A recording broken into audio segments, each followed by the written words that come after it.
Əsər üstəmli şou eləyir davamlı.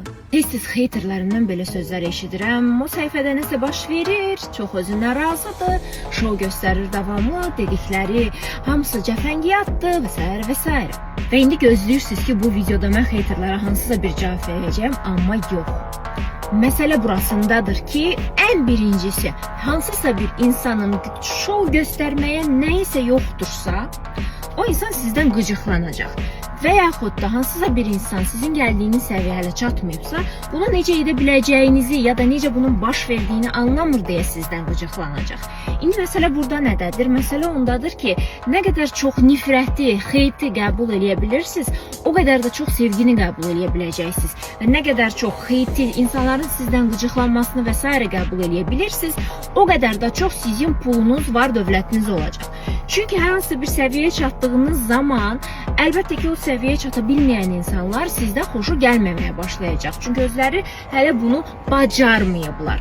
Amma bir çox insanlar neyinir? Bir çox insanlar oturur, hələ də sosial media açmır, işlərini böyütmür, qorxur viral reelslar paylaşmağa, qorxur şou göstərməyə, qorxur kəşfətə düşməyə, qorxur işlərini böyütməyə. Niyə?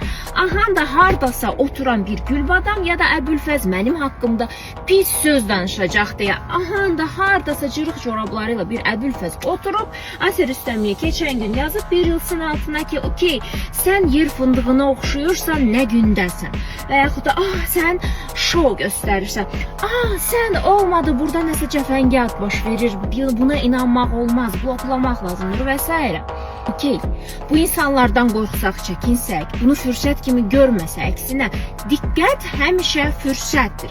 Bu diqqəti fürsət kimi görməsək, xeyti, nifrəti də qəbul eləməsək, bunu bacarmasaq, buna hələ gücümüz, məsuliyyət səviyyəmiz, yetişkinliyimiz yetmirsə, biz necə insanlara faydalı ola bilərik, düşünün.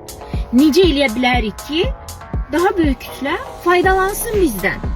Daha böyük kütlə insanların ehtiyaclarını qarşılayaq. Çünki nə qədər çox kütlə insanların ehtiyaclarını qarşılayırsınız, o qədər də çox qazanırsınız. Mən istəyirəm bunlar ətrafında düşünəsiniz. Çünki mənim ümumiyyətlə işlərimi böyütmək və davamlı böyüdə bilməyin əsas səbəbi odur ki, mən xeyterlarımı da fürsət olaraq görürəm.